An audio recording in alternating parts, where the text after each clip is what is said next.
외할머니는 평생에 걸쳐 자녀들과 손자손녀들에게 한 가지 철칙을 반복해서 강조하셨습니다. 아무리 친한 사람이 부른다 해도, 아무리 반가운 얼굴이라도 마음 한구석이 편하지 않고 뭔가 이상하다 싶으면 절대로 따라가지 말거라. 이 당부는 단순한 조심스러운 성격에서 나온 것이 아니었습니다. 그 말씀 뒤에는 외할머니가 어린 시절, 아마도 8살 무렵에 겪은 생생하고도 끔찍한 경험이 깊이 각인되어 있었습니다. 그 일이 일어난 것은 매서운 추위가 기승을 부리던 어느 12월 말의 깊은 밤이었습니다. 당시 외할머니네는 경상북도 산골 마을의 전형적인 초가집에서 살고 있었습니다. 마당 한복판에 우물이 있고 안채와 사랑채가 미음자 모양으로 둘러싸인 전통 가옥이었지요. 그날 밤 외할머니는 저녁에 먹은 무엇인가가 탈이 났는지 갑작스럽게 심한 복통에 시달리기 시작했습니다. 문제는 변소의 위치였습니다. 당시 시골집의 변소는 위생상의 이유로 집에서 상당히 떨어진 곳에 지어지는 것이 일반적이었는데 외할머니네 집의 변소 역시 뒤뜰 끝자락, 대나무 숲 근처에 자리하고 있었습니다. 낮에도 다소 으스스한 느낌이 드는 곳이었는데 하물며 칠흑같이 어두운 한밤중에 8살 어린아이가 혼자 그곳까지 가는 것은 상상만으로도 무서운 일이었습니다. 처음에는 이불을 머리끝까지 뒤집어 쓰고 꾹 참아보려 했습니다. 어머니와 아버지는 이미 깊은 잠에 빠져 계셨고 형제자매들도 모두 곤히 잠들어 있었습니다. 혼자 깨어있는 어둠 속에서 외할머니는 복통과 두려움 사이에서 괴로워했습니다. 하지만 시간이 갈수록 배앓이는 더욱 심해졌고 더 이상 참을 수 없는 지경에 이르렀습니다. 마침내 용기를 내어 이불에서 나온 외할머니는 조심스럽게 방문을 열었습니다. 12월 말의 차가운 바람이 얼굴을 스치며 들어왔고 마당에는 눈이 얇게 쌓여 있어 달빛에 희게 반짝이고 있었습니다.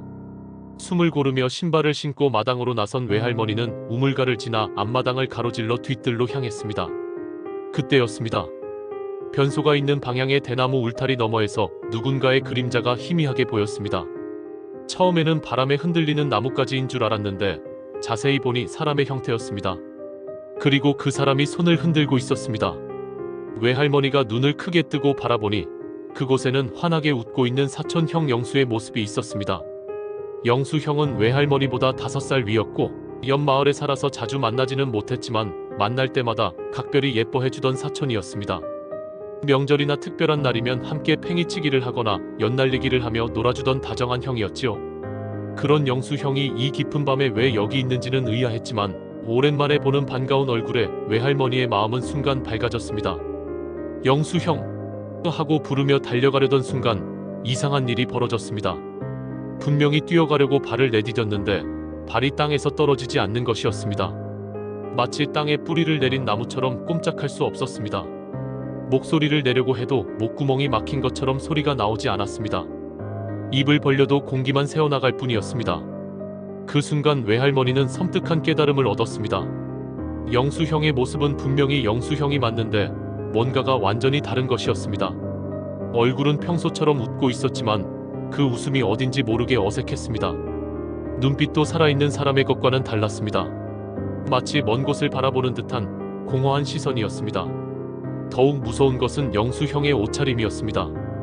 한겨울임에도 불구하고 여름에 입던 얇은 적삼 하나만 걸치고 있었고 맨발이었습니다. 그런데도 춥다는 기색이 전혀 없었습니다. 그리고 그가 서 있는 곳의 눈은 전혀 녹지 않은 채 그대로 남아 있었습니다. 살아있는 사람이라면 체온 때문에 발밑에 눈이 조금이라도 녹았을 텐데 말입니다. 본능적으로 위험을 감지한 외할머니는 온 힘을 다해 몸을 돌리려 했습니다. 발은 여전히 움직이지 않았지만 간신히 상체를 돌릴 수 있었습니다. 그 순간 등 뒤에서 영수 형의 목소리가 들려왔습니다. 어디 가니? 이리 와, 함께 가자. 하지만 그 목소리도 평소의 영수 형 목소리와는 달랐습니다. 마치 바람이 대나무 사이로 지나가며 내는 소리 같았고 어딘지 모르게 공명감이 없었습니다. 외할머니는 그 소리를 들은 순간 온몸에 소름이 돋았습니다. 동시에 발이 자유로워지는 것을 느꼈습니다. 뒤돌아보지 않고 전력으로 방을 향해 달렸습니다. 마당에 눈을 밟는 발소리, 거친 숨소리, 쿵쾅거리는 심장박동 소리만이 고요한 밤을 깨뜨렸습니다. 방문을 열고 뛰어들어가 문을 꽉 닫은 외할머니는 이불을 머리 위까지 뒤집어 쓰고 벌벌 떨었습니다. 그날 밤 외할머니는 결국 잠들지 못했습니다.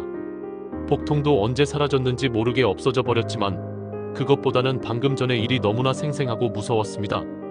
창문 틈으로 새어 들어오는 바람 소리마저도 영수 형의 목소리처럼 들렸고 나뭇가지가 벽에 부딪히는 소리도 누군가 문을 두드리는 소리 같았습니다. 동이 틀 때까지 기다렸다가 어머니가 일어나시자 외할머니는 밤에 있었던 일을 조심스럽게 털어놓았습니다.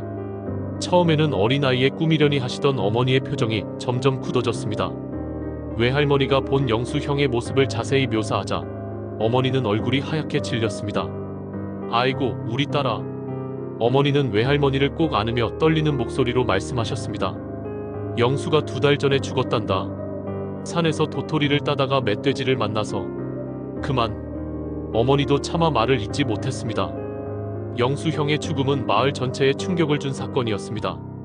평소보다 늦은 가을에 도토리를 따러 깊은 산속에 들어갔다가 새끼를 거느린 멧돼지 가족과 마주쳤던 것입니다. 놀란 모멧돼지가 영수 형을 받아서 나무에 들이받았고 그 충격으로 목숨을 잃었다고 했습니다.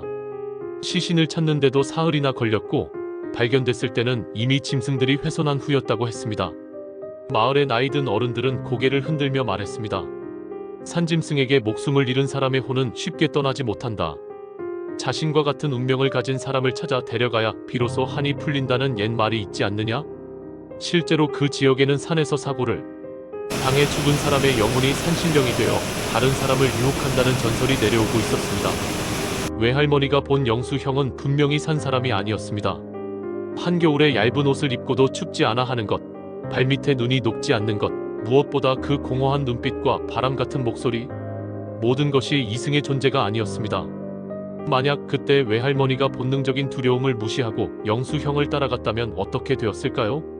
아마도 깊은 산속으로 이끌려가서 같은 운명을 맞았을지도 모릅니다. 다행히 어린 몸이 본능적으로 위험을 감지하고 거부 반응을 보인 덕분에 목숨을 구할 수 있었던 것입니다. 이 사건 이후 외할머니는 평생에 걸쳐 자손들에게 그 교훈을 전해주셨습니다. 아무리 친한 사람이라도, 아무리 반가운 얼굴이라도 몸이 거부하고 마음이 불안하면 절대 따라가지 말라. 몸이 먼저 아는 것이 있다. 이것은 단순한 미신이 아니라 생존의 지혜였고 수십 년이 지난 후에도 가족들 모두가 기억하고 실천하는 가훈이 되었습니다. 외할머니와 큰이모의 예지몽. 시기 1996년 외할머니 사망, 2004년 큰이모 사망 이후 외할머니는 1996년 초봄 오랜 심장병과의 투병 끝에 75세의 나이로 세상을 떠나셨습니다. 병원에서의 마지막 순간까지도 의식이 또렷했던 외할머니는 임종 직전 가족들을 모두 불러 모으고는 내가 가도 걱정 말거라. 때가 되면 다시 만날 수 있을 것이다라는 말씀을 남기셨습니다. 그 말씀이 단순한 위로의 말이 아니었다는 것을 우리는 나중에 알게 되었습니다. 외할머니가 유독 아끼시던 분은 외할머니보다 10살 어린 큰이모였습니다. 큰이모는 외할머니의 시누이이면서 동시에 가장 가까운 친구이기도 했습니다. 두 분은 젊은 시절부터 시장에 함께 가고 농사일도 함께하고 명절 준비도 함께하며 자매처럼 지내셨습니다. 외할머니가 돌아가신 후 큰이모는 마치 자신의 일부를 잃은 것처럼 깊은 슬픔에 빠져 계셨습니다. 외할머니가 돌아가신 지 3년이 지난 1999년 큰이모에게 폐에 작은 그림자가 발견되었습니다. 처음에는 단순한 폐렴의 후유증으로 여겨졌지만 시간이 갈수록 그 그림자는 점점 커져갔습니다. 2003년 정식으로 폐암 진단을 받았을 때는 이미 3기까지 진행된 상태였습니다. 큰이모는 항암 치료를 받으시며 1년간 투병하시다가 2004년 가을 외할머니와 같은 75세의 나이로 세상을 떠나셨습니다. 두 분이 모두 돌아가신 후 신기한 일들이 벌어지기 시작했습니다. 큰이모가 돌아가신 지 한 달쯤 지난 어느 날 밤 나는 평소와 다른 이상하게 생생한 꿈을 꾸었습니다. 그 꿈은 너무나 선명해서 마치 현실에서 일어나는 일처럼 느껴졌습니다. 꿈속에서 나는 어린 시절 외할머니 집의 건넌방에 앉아 있었습니다. 그 방은 손님이 올 때 사용하던 방으로 평소에는 거의 사용하지 않았던 곳이었습니다. 방 안은 은은한 촛불 하나로만 밝혀져 있었고 바깥쪽 큰 방에서는 두 사람의 목소리가 들려왔습니다. 목소리의 주인은 다름 아닌 외할머니와 큰이모였습니다. 두 분은 생전과 똑같은 모습이었습니다. 외할머니는 평소 즐겨 입으시던 남색 저고리에 회색 치마를 입고 계셨고 큰이모는 검은색 저고리에 자주색 치마 차림이었습니다. 두 분 모두 생전의 모습보다 훨씬 젊어 보였고 얼굴에 생기가 돌았습니다. 마치 50대 초반의 모습으로 돌아간 것 같았습니다.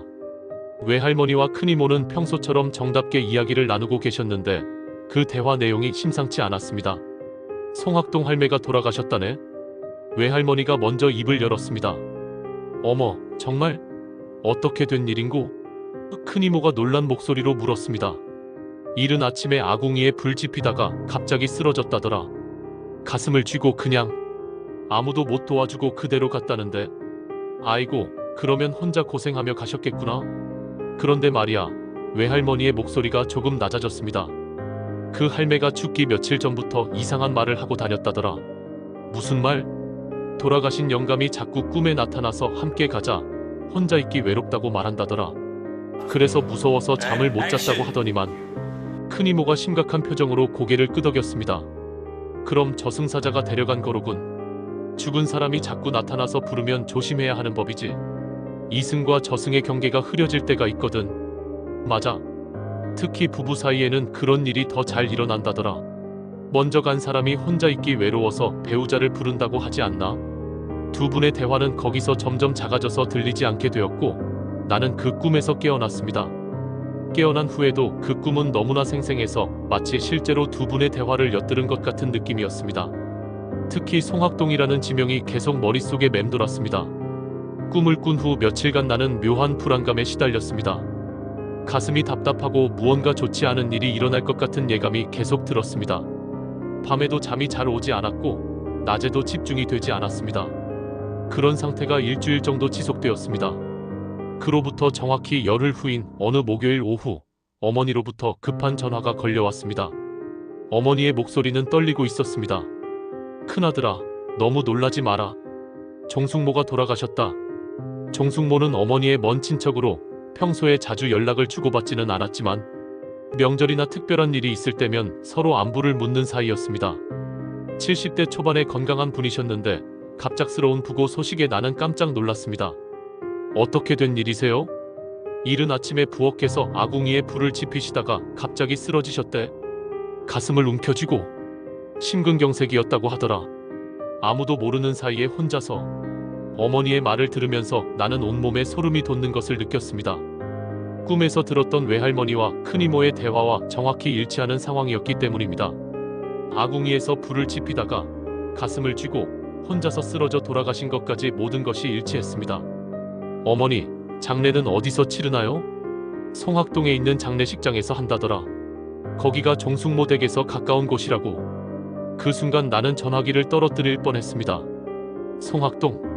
꿈에서 외할머니가 말씀하셨던 바로 그 지명이었습니다. 모든 것이 일치하고 있었습니다. 더욱 놀라운 사실은 며칠 후 장례식장에서 알게 된 것이었습니다. 어머니와 함께 조문을 갔을 때 종숙모의 큰딸로부터 충격적인 이야기를 들었습니다. 어머니가 돌아가시기 보름 전부터 이상한 말씀을 계속하셨어요. 돌아가신 아버지가 자꾸 꿈에 나타나서 혼자 있기 외롭다, 함께 가자고 말한다면서요. 그래서 잠을 못 주무시고 무서워하셨는데, 종숙부는 5년 전에 돌아가신 분이었습니다. 평소 종숙모와는 매우 금슬이 좋기로 유명했던 부부였습니다. 종숙부가 돌아가신 후 종숙모는 깊은 우울감에 빠져 계셨고 가끔 영감이 보고 싶어서 견딜 수 없다는 말씀을 하시곤 했다고 합니다. 장례식을 치르면서 나는 계속해서 소름이 돋았습니다. 꿈에서 들었던 외할머니와 큰이모의 대화가 단순한 꿈이 아니라 실제로 일어날 일에 대한 예언이었다는 생각이 들었기 때문입니다. 시간, 장소, 상황, 심지어 종숙모가 돌아가시기 전에 겪었던 일까지 모든 것이 정확히 일치했습니다. 그날 밤 집으로 돌아와서 나는 이 모든 일들을 곰곰이 생각해 보았습니다. 외할머니와 큰이모가 저 세상에서 여전히 서로 가까이 지내시면서 때로는 이 세상의 일들을 내려다보고 계신 것은 아닐까 하는 생각이 들었습니다. 그리고 중요한 일이 있을 때는 꿈을 통해 우리에게 알려주시는 것은 아닐까 싶었습니다. 이 일이 있은 후 나는 꿈에 대해 다른 시각을 갖게 되었습니다. 특히 돌아가신 가족들이 나타나는 꿈은 단순한 무의식의 산물이 아니라 실제로 그들이 전하고자 하는 메시지가 있을 수도 있다는 생각을 하게 되었습니다. 그리고 그날 이후로도 가끔씩 외할머니와 큰이모가 꿈에 나타나시곤 했는데 그때마다 나는 더욱 주의 깊게 그 꿈의 내용을 기억하려 노력했습니다. 실제로 몇 년 후에도 비슷한 일이 한 번 더 있었습니다. 꿈에서 두 분이 또 다른 부고 소식을 이야기하시는 것을 들었고 얼마 후 정말로 그 일이 현실에서 벌어졌습니다. 이제는 확신을 갖게 되었습니다. 외할머니와 큰이모는 저 세상에서도 여전히 우리 가족을 돌보고 계신다는 것을. 외할아버지는 일제강점기 말기인 1943년 당시 만 22살의 나이에 만주 벌판으로 강제 이주를 당하셨습니다. 일제의 대륙 개척 정책에 따라 가족들과 함께 낯선 땅에서 3년간의 힘겨운 생활을 해야 했습니다. 광복 후인 1946년 가을, 외할아버지는 간신히 고향으로 돌아올 수 있었습니다. 하지만 고향에는 이미 예전 집이 없었고 가족이 머물 곳을 구해야 하는 상황이었습니다. 그때 마을 이장의 소개로 알게 된 집이 바로 그 한옥이었습니다. 조선 후기인 1800년대 중반에 지어진 것으로 추정되는 이 집은 원래 일본인 지주 다나카가 조선인 지주로부터 강제로 빼앗아 소유하고 있었습니다. 해방과 함께 다나카가 급히 일본으로 도망가면서 집이 비어있게 되었고 미군 정청에서 이를 매각하게 된 것이었습니다. 그 한옥은 전형적인 조선 후기 양반가 주택의 모습을 하고 있었습니다. 소슬대문을 들어서면 미음자 형태로 배치된 사랑채, 안채, 행랑채가 넓은 마당을 둘러싸고 있었고 사랑채 앞에는 별도의 작은 정원이 꾸며져 있었습니다. 정원 한복판에는 조선시대에 조성된 것으로 보이는 연못이 있었고 그 가장자리에는 오래된 정자가 하나 서 있었습니다. 특히 인상적이었던 것은 뒷마당에 자리한 거대한 느티나무였습니다. 수령이 300년은 좋게 넘어 보이는 이 나무는 몸통 둘레만 해도 성인 서너 명이 손을 잡고 둘러싸야 할 정도로 컸습니다. 마을 사람들은 이 느티나무를 당산나무라고 불렀고 마을에 수호신이 깃들어 있다고 여겼습니다. 매년 정월대 보름이면 마을 사람들이 모여서 나무 아래에서 제사를 지내곤 했습니다. 하지만 이 아름다운 한옥에는 어딘지 모르게 서늘한 기운이 돌았습니다. 한여름 무더위에도 사랑채 마루에 앉아있으면 등골이 서늘해질 때가 있었고 특히 해가 지고 나면 집안 곳곳에서 설명할 수 없는 소리들이 들려오곤 했습니다. 바람도 없는데 문이 삐걱거리는 소리, 마루를 누군가 걷는 듯한 발소리, 때로는 누군가 한숨을 쉬는 것 같은 소리까지. 외할아버지와 외할머니는 처음에는 오래된 집이라서 그런 것이려니 했습니다.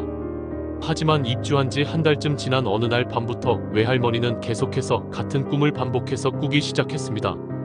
그 꿈에는 항상 같은 인물이 등장했습니다. 60대 후반쯤 되어 보이는 선비 한 분이었습니다. 흰 갓을 쓰고 회색 두루마기를 입은 그 선비는 키가 크고 수염이 길었으며 얼굴에는 온화하지만 어딘지 우울한 표정을 짓고 있었습니다. 손에는 항상 부채 하나를 들고 있었고 걸음걸이는 느리지만 품위가 있었습니다. 꿈속에서 그 선비는 말을 하지 않았습니다. 외할머니가 누구십니까? 무엇을 찾으시는지요? 안으로 들어오시지요라고 말을 걸어도 그저 미소만 지을 뿐이었습니다. 그 미소는 따뜻했지만 동시에 슬픈 기운이 담겨 있었습니다. 마치 말하고 싶은 것이 많지만 무언가에 막혀서 말할 수 없는 사람의 표정 같았습니다. 선비가 주로 머무는 곳은 사랑채 앞마당과 뒷마당의 느티나무 근처였습니다. 특히 느티나무 아래 어디선가를 유심히 들여다보는 일이 잦았습니다. 때로는 연못 가장자리를 천천히 걸으면서 무언가를 찾는 듯한 행동을 보이기도 했습니다. 정자에 앉아서 멀리 하늘을 바라보며 깊은 생각에 잠겨있는 모습도 자주 보였습니다. 처음 몇 번은 외할머니도 그저 꿈일 뿐이라고 생각했습니다. 하지만 그 꿈이 일주일에 두세 번씩 거의 같은 시간대에 어김없이 반복되자 점점 신경이 쓰이기 시작했습니다. 더욱이 꿈에서 깨어났을 때의 기분이 이상했습니다. 무서운 것은 아니었지만 뭔가 마음이 무거워지고 안타까운 기분이 들었습니다. 꿈을 꾼 다음 날이면 외할머니는 실제로 그 선비가 머물렀던 장소들을 유심히 살펴보곤 했습니다. 사랑채 앞마당의 돌들을 하나하나 들춰보기도 하고 느티나무 뿌리 주변의 땅을 자세히 관찰하기도 했습니다. 연못 가장자리의 돌담도 꼼꼼히 살펴봤지만 특별한 것은 발견할 수 없었습니다. 이런 일이 6개월 정도 계속되었을 때 외할머니는 마을의 나이든 어른들을 찾아가 이 집의 내력을 물어보기 시작했습니다. 그제서야 놀라운 사실들을 알게 되었습니다. 이 집을 원래 지었던 사람은 조선 말기의 선비 김문수라는 분이었습니다.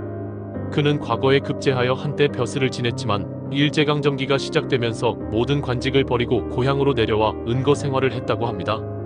학문을 좋아했고 특히 시를 잘 지었으며 마을 아이들에게 글을 가르치는 일에 열심이었다고 했습니다. 김문수는 일제강점기 내내 일제에 협력하기를 거부했습니다. 그 때문에 일본인들의 미움을 샀고 결국 1935년 어느 날 일본인 헌병들이 집으로 찾아와 그를 끌고 갔다고 합니다.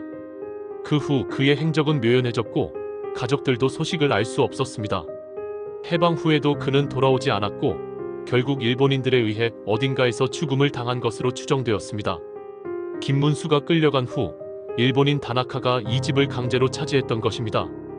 김문수의 가족들은 모든 재산을 잃고 뿔뿔이 흩어져야 했습니다.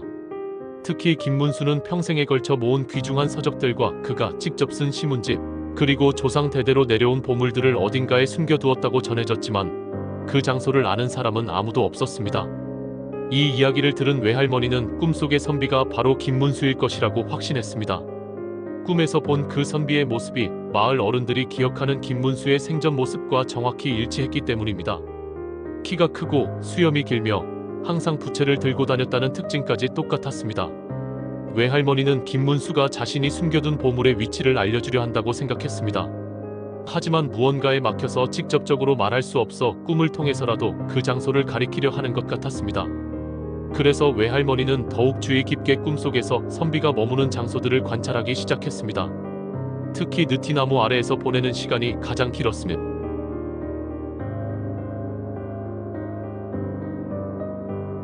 때로는 두 손으로 얼굴을 감싸고 깊은 한숨을 쉬는 모습도 보였습니다. 외할머니는 그 모습을 볼 때마다 가슴이 아팠다고 했습니다. 이런 꿈이 계속되던 어느 날 외할머니는 꿈에서 평소와 다른 장면을 보았습니다. 선비가 느티나무 아래에서 무언가를 땅에 묻는 모습이었습니다. 그는 조심스럽게 땅을 파고 흰 보자기에 쌓인 무언가를 넣은 후 다시 흙으로 덮었습니다. 그리고 그 위에 작은 돌을 하나 올려놓았습니다. 그 돌에는 무언가 글자가 새겨져 있는 것 같았지만 꿈에서는 정확히 읽을 수 없었습니다. 외할머니가 그 꿈의 내용을 외할아버지와 아버지에게 이야기하자 가족들은 반신반의했습니다. 하지만 워낙 생생한 꿈이었고 몇 달간 계속된 일이라서 한번 확인해보기로 했습니다. 그러나 실제로 느티나무 아래를 파보려 하자 예상치 못한 문제가 생겼습니다. 그 나무는 마을의 당산나무였고 함부로 훼손할 수 없었기 때문입니다. 마을 이장과 어른들의 허락을 받아야 했고 그것도 쉽지 않은 일이었습니다. 결국 외할머니는 그 비밀을 가슴에 품은 채로 1996년 세상을 떠났습니다. 꿈속의 선비도 외할머니가 돌아가신 후로는 나타나지 않았습니다. 마치 자신이 전하고 싶었던 메시지를 전할 상대가 없어져서 포기한 것처럼 보였습니다. 외할머니가 돌아가신 후 1년쯤 지나서 그 한옥이 있던 일대가 도시개발구역으로 지정되었습니다. 새로운 아파트 단지를 건설하기 위해 모든 기존 건물들을 철거해야 한다는 공고가 나왔습니다. 아무리 문화재적 가치가 있는 한옥이라 해도 개발의 논리 앞에서는 어쩔 수 없었습니다. 1997년 가을, 철거 공사가 시작되었습니다. 먼저 한옥의 기와와 대들보 등 재활용 가능한 부재들을 조심스럽게 해체했습니다. 그리고 마지막으로 마당의 조경과 그 유명한 느티나무까지 제거하게 되었습니다. 느티나무를 뽑기 위해 대형 굴삭기가 뿌리 주변을 파기 시작했습니다. 300년 넘은 거대한 나무의 뿌리는 땅 깊숙이 그리고 사방으로 넓게 뻗어 있었습니다. 공사는 예상보다 오래 걸렸고 뿌리를 완전히 제거하기 위해서는 상당한 깊이까지 파야 했습니다. 그런데 공사 3일째 되던 날 오후 놀라운 일이 벌어졌습니다. 굴삭기 기사가 급히 공사를 중단하고 현장 책임자를 불렀습니다. 느티나무 뿌리 아래 약 2m 지점에서 무언가 단단한 것이 발견되었기 때문입니다. 조심스럽게 흙을 걷어내자 아름다운 청화백자 항아리 하나가 모습을 드러냈습니다. 높이 30cm, 입구지름 20cm 정도의 중간 크기 항아리였습니다. 조선 후기의 전형적인 양식으로 만들어진 것으로 보였고 상태도 매우 양호했습니다. 뚜껑이 밀랍으로 단단히 밀봉되어 있어서 흙이나 물이 전혀 들어가지 않았습니다. 2003년은 우리나라 전체가 큰 충격에 휩싸인 해였습니다. 2월 18일 대구 지하철 참사가 발생하여 192명이 목숨을 잃고 148명이 부상을 당하는 대참사가 벌어졌기 때문입니다. 온 나라가 슬픔과 분노에 휩싸여 있던 바로 그 시기에 우리 가족에게도 생과 사를 가르는 큰 시련이 찾아왔습니다. 아버지는 평생 건강관리에 별로 신경 쓰지 않는 분이셨습니다. 1960년생으로 당시 43살이셨는데 담배는 하루에 2갑 이상 피우시고 술도 소주 한 병은 거뜬히 드시곤 했습니다. 직업이 트럭 운전수였기 때문에 불규칙한 식사와 잦은 야근, 스트레스에 시달리는 생활을 하고 계셨지요. 어머니가 아무리 건강을 걱정하며 금연, 금주를 권해도 남자가 이 정도는 해야지라며 대수롭지 않게 여기셨습니다. 그해 2월 19일 새벽 대구 지하철 참사 소식이 온 나라를 뒤흔들고 있던 바로 다음 날이었습니다. 아버지는 평소처럼 새벽 4시에 일어나 트럭을 몰고 화물을 운송하러 나가셨습니다. 그런데 오전 10시쯤 아버지가 운전하던 트럭이 고속도로 갓길에 멈춰 서 있는 것을 지나가던 다른 운전자가 발견했습니다. 신고를 받고 달려온 119구급 대원들이 확인해보니 아버지는 운전석에서 의식을 잃은 채 쓰러져 계셨습니다. 맥박은 미약하게 뛰고 있었지만 호출에도 전혀 반응하지 않았습니다. 급히 인근 대학병원 응급실로 이송되었고 CT 촬영 결과 뇌출혈로 판명되었습니다. 뇌혈관이 터져서 뇌압이 상승한 상태였고 즉시 수술이 필요한 위중한 상황이었습니다. 5시간에 걸친 응급수술이 끝났지만 의사의 표정은 어두웠습니다. 수술은 성공적으로 마쳤습니다만 뇌 손상의 정도가 심각합니다. 언제 의식을 회복할지, 회복한다 하더라도 후유증이 얼마나 남을지 현재로서는 알 수 없습니다. 가족들은 그 말을 들으며 하늘이 무너지는 기분이었습니다. 아버지는 중환자실에서 인공호흡기에 의존한 채 의식불명 상태가 지속되었습니다. 온몸에 각종 관들이 연결되어 있었고 모니터에 나타나는 생체 신호만이 아버지가 살아계신다는 유일한 증거였습니다. 의사들도 명확한 예후를 제시하지 못했고 지켜봐야 한다는 말만 반복했습니다. 일주일이 지나고 열흘이 지나도 아버지의 상태는 별다른 호전을 보이지 않았습니다. 가족들은 교대로 중환자실 앞에서 대기하며 기적을 기다렸습니다. 어머니는 밤낮 구분 없이 기도하셨고 친척들과 지인들도 모두 아버지의 회복을 위해 기도해 주었습니다. 그런데 의식불명 상태에서 열흘째 되던 날 밤 아버지에게는 생생한 체험이 일어나고 있었습니다. 나중에 의식을 회복하신 후 들려주신 이야기는 너무나 구체적이고 생생해서 단순한 꿈이나 환각으로 치부하기 어려웠습니다. 아버지는 자신이 넓고 평평한 들판 한복판에 홀로 서 있는 것을 발견했다고 했습니다. 사방으로 끝없이 펼쳐진 초원이었는데 푸른 무릎 높이까지 자라 있었고 바람에 물결치듯 흔들리고 있었습니다. 하늘은 맑고 푸르렀지만 해나 달, 구름 같은 것은 보이지 않았습니다. 그저 은은하고 균일한 빛이 모든 곳을 비추고 있을 뿐이었습니다. 공기는 아주 맑고 상쾌했지만 이상하게도 소리가 거의 들리지 않았습니다. 바람이 풀잎을 흔드는 소리도, 새소리도, 벌레 소리도 들리지 않았습니다. 마치 거대한 진공 상태 같았지만 숨 쉬는 데는 전혀 지장이 없었습니다. 아버지는 직감적으로 알 수 있었다고 합니다. 이곳은 현실 세계가 아니라는 것을 말입니다. 한참 동안 그 자리에 서 있던 아버지는 멀리서 무언가 움직이는 그림자를 발견했습니다. 그쪽으로 걸어가니 작은 개울이 흐르고 있었고 그 옆에서 누군가 낚시를 하고 있었습니다. 가까이 다가가 보니 그것은 다름 아닌 아버지의 절친한 친구 민수 형이었습니다. 민수 형은 아버지와 고등학교 1학년 때 처음 만나 평생을 함께한 친구였습니다. 같은 동네에서 자랐고 군대도 같은 부대에서 복무했으며 결혼 후에도 가족 단위로 자주 만나는 사이였습니다. 키가 아버지보다 조금 작고 둥글둥글한 얼굴에 항상 웃음을 잃지 않는 성격이었지요. 직업은 목수였는데 손재주가 뛰어나 마을에서 인정받는 기능공이었습니다. 그런데 민수 형은 1998년 아버지보다 5년 먼저 세상을 떠났습니다. 오랜 음주로 인한 간경화가 악화되어 간부전으로 39세의 젊은 나이에 사망한 것입니다. 아버지는 민수 형의 장례식에서 남자가 눈물을 흘렸고 그 후로도 종종 민수만 있었으면 하고 그리워하곤 했습니다. 그런 민수 형이 눈앞에 있었습니다. 생전과 똑같은 모습이었는데 다만 얼굴에 생기가 돌고 건강해 보였습니다. 간병으로 야위고 황달로 누렇게 변했던 생전 말기의 모습이 아니라 20대 후반에 건강했던 시절 모습으로 돌아가 있었습니다. 아버지가 놀라서 민수야? 하고 크게 불렀지만 민수 형은 처음에는 아버지를 알아보지 못하는 듯 했습니다. 낚시대를 든 채 멍하니 아버지를 바라보다가 잠시 후 깜짝 놀란 표정을 지었습니다. 형이 여기 왜 와 있어? 민수 형의 목소리였지만 어딘지 모르게 메아리치는 듯한 느낌이었습니다. 아버지는 반가운 마음에 민수 형에게 달려가려 했지만 민수 형은 급히 손을 저으며 말렸습니다. 안 돼, 형은 아직 이곳에 올 때가 아니야. 여기는 산 사람이 머물 곳이 아니라고. 그때서야 아버지는 자신의 상황을 깨달았습니다. 자신이 의식을 잃고 중환자실에 누워 있으며 지금 이 순간 생과 사의 경계선에 서 있다는 것을 말입니다. 민수 형은 낚시대를 옆에 두고 어디선가 깨끗한 흰색 옷을 가져왔습니다. 아버지가 내려다보니 자신은 병원 환자복 같은 젖은 옷을 입고 있었습니다. 민수 형은 조심스럽게 아버지의 젖은 옷을 벗겨주고 흰 옷으로 갈아입혀 주었습니다. 이 옷을 입어야 안전해. 여기서는 젖은 옷을 입으면 안 돼. 민수 형의 설명이었습니다. 그 흰 옷은 신기했습니다. 병원 환자복과도 비슷했고 수의와도 비슷했지만 그 어느 것과도 정확히 같지는 않았습니다. 재질을 알 수 없는 부드럽고 가벼운 천으로 만들어져 있었고 입으면 온몸이 따뜻해지는 느낌이었습니다. 옷을 갈아입힌 민수 형은 아버지의 손을 잡고 개울가로 향했습니다. 그런데 이상한 일이 벌어졌습니다. 아까까지는 물이 얕고 잔잔했던 개울이 갑자기 깊고 거센 강으로 변해 있었습니다. 강폭도 훨씬 넓어졌고 물살도 빠르게 흐르고 있었습니다. 강 한복판에는 작은 나룻배 하나가 떠 있었습니다. 낡은 목재로 만든 듯한 초라한 배였고 삿대 하나만 달려 있었습니다.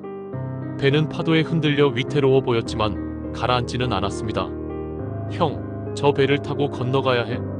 민수 형이 말했습니다. 너도 같이 가는 거지? 아버지가 물었습니다. 민수 형은 슬픈 표정으로 고개를 저었습니다. 나는 이미 이쪽 사람이라서 저 강을 건널 수 없어. 형만 건너가야 해. 민수 형은 직접 차가운 강물에 들어갔습니다. 물이 가슴까지 차올랐지만 개의치 않고 배를 아버지가 있는 곳으로 끌어왔습니다. 아버지를 조심스럽게 배에 태운 후 민수 형은 배 뒤편을 잡고 밀어주기 시작했습니다. 배가 강 한복판으로 나아가면서 민수 형은 점점 멀어져 갔습니다. 강물에 허리까지 잠긴 채 배를 밀어주는 민수 형의 모습이 점점 작아져 갔습니다. 그때 민수 형이 마지막으로 외쳤습니다. 형, 나는 여기서 더 이상 갈 수 없어. 조심해서 돌아가. 아직 형이 할 일이 많이 남아 있어. 언젠가 다시 만나게 될 거야. 그때까지 건강하게 잘 살아. 아버지는 배 위에서 민수 형을 향해 손을 흔들었습니다. 민수야, 고마워. 너 덕분에 살았어. 그 순간 갑자기 강한 파도가 일어났습니다. 배가 심하게 흔들리면서 아버지는 중심을 잃고 차가운 강물 속으로 떨어졌습니다. 물이 코와 입으로 들어오면서 숨이 막혔고 온몸이 무겁게 가라앉는 느낌이었습니다. 바로 그 순간 아버지는 눈을 떴습니다. 그곳은 중환자실 침대였고 인공호흡기가 제거된 상태였습니다. 목이 아프고 온몸이 아팠지만 의식은 또렷했습니다. 옆에서 졸고 있던 어머니가 아버지가 깨어난 것을 보고 눈물을 흘리며 간호사를 불렀습니다. 담당 의사는 기적이라는 표현을 썼습니다. 뇌출혈로 인한 뇌손상이 이 정도였는데도 후유증 없이 의식을 완전히 회복한 것은 의학적으로 설명하기 어려운 일이라고 했습니다. 아버지는 병원에서 한 달간 재활치료를 받고 완전히 회복하셨습니다. 퇴원 후 가장 먼저 하신 일은 민수 형의 묘를 찾아가는 것이었습니다. 묘 앞에서 소주 한 병을 따르며 민수야, 내가 나를 살려줬구나. 고마워라고 중얼거리셨습니다. 그 후 아버지는 완전히 사람이 변하셨습니다. 담배를 끊고 술도 줄이셨으며 건강관리에도 신경 쓰기 시작했습니다. 무엇보다 가족들에게 더욱 다정하게 대하셨고 민수 형의 영정사진을 거실에 모시고 명절 때마다 제사를 지냈습니다. 몇 달 후 아버지는 또 다른 꿈을 꾸셨습니다. 이번에는 옛 외할머니 집 대문 앞이었습니다. 민수 형이 생전과 똑같은 모습으로 조용히 서 있었습니다. 아버지가 반갑게 다가가려 하자 민수 형은 환하게 웃으며 천천히 뒷걸음질을 쳤습니다. 그리고 두 손으로 작별 인사를 보내며 점점 멀어져 갔습니다. 아버지는 그 꿈을 꾼 후 이렇게 말씀하셨습니다. 민수가 이제 정말 떠나는구나. 나를 다시 살려준 일을 마쳤으니까 고마운 친구야. 그날 이후로 민수 형은 다시는 아버지의 꿈에 나타나지 않았습니다. 마치 자신의 마지막 의무를 다했다는 듯이 조용히 저 세상으로 떠나간 것 같았습니다. 아버지는 그 후로도 오랫동안 민수가 아니었으면 나는 지금 여기 없을 거야 라는 말을 자주 하셨습니다.